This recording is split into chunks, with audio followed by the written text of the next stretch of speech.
आप सभी भक्तगणों को मेरा सादर प्रणाम। आज हम रवि प्रदोष व्रत की कथा को सुनेंगे। यदि रविवार के दिन प्रदोष हो तो शिव जी की पूजा के साथ साथ सूर्य देव की भी पूजा करें। दिन भर निराहार रहकर सूर्य देव की भी पूजा करें। दिन भर निराहार रहकर सूर्य डूबने के पहले ही पूजा कर लें। प्रदोष व्रत में नमक, तेल आदि नहीं खाना चाहिए। गेहूं का आटा, दूध, मिठाई, गुड़, फल आदि खाने चाहिए। 1 वर्ष तक नियमित प्रदोष व्रत करने से मनुष्यों के रोग, शोक तथा शत्रुओं का नाश होता है और धन, धान्य, कीर्ति आदि प्राप्त होता है। चलिए अब हम कथा को सुनते हैं।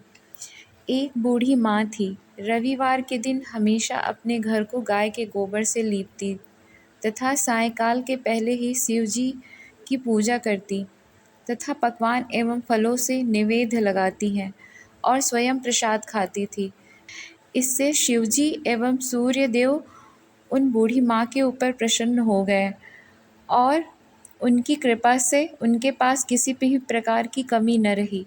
उनकी संपन्नता को देखकर पड़ोसिन को उनके ऊपर बड़ी ही ईर्ष्या हुई। उसने अपने मन में सोचा कि यह बुढ़िया मेरी गाय के गोबर से अपना घर लीपती है, इसके कारण इसको धन धान्य की प्राप्ति हुई है।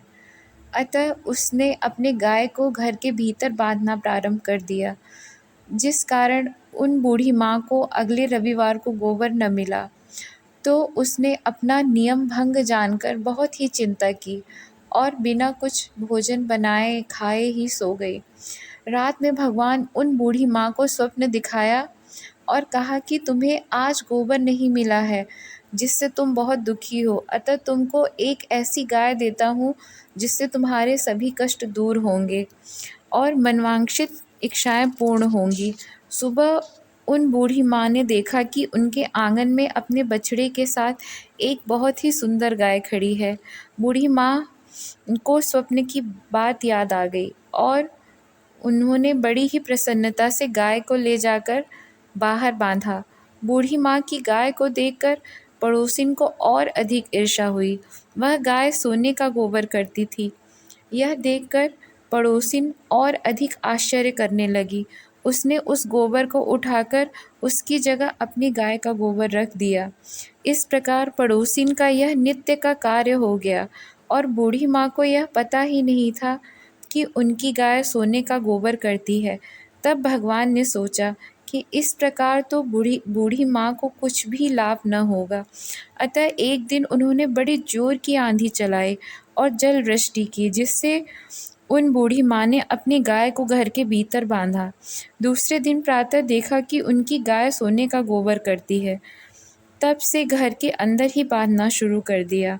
तब पड़ोसिन ने अपना लाभ न पाकर राजा से शिकायत की। उन बूढ़ी माँ के पास एक गाय है जो सोने का गोबर करती है, अतः आप उसे ले लें और प्रजा का पालन करें। राजा को यह बात जच गई और उन्होंने बूढ़ी माँ की गाय मंगवा ली, किंतु भगवान की कृपा से उस दिन गाय ने सोने का गोबर न करके साधारण ही गोबर किया। तब राजा ने उन बूढ़ी माँ को बुलाकर पूछा कि क्या तुम्हारी गाय वास्तव में सोने का गोबर देती है? तब बूढ़ी माँ ने कहा कि महाराज, मैं प्रत्येक रविवार को घर लीपती हूँ, भगवान की पूजा करती हूँ एवं संध्या समय भोजन करती हूँ। उनके प्रभाव से यह गाय मुझे प्राप्त हुई है और सोने का गोबर करती करती है। पड़ोसिन के कहने पर आपने मेरी गाय छीन ली है। यदि आपके यहाँ सोने का गोबर नहीं करती है तो इसमें मेरा क्या दोष है? बूढ़ी माँ की बात सुनकर राजा ने उनकी गाय उन्हें वापस कर दी तथा उनसे क्षमा याचना की।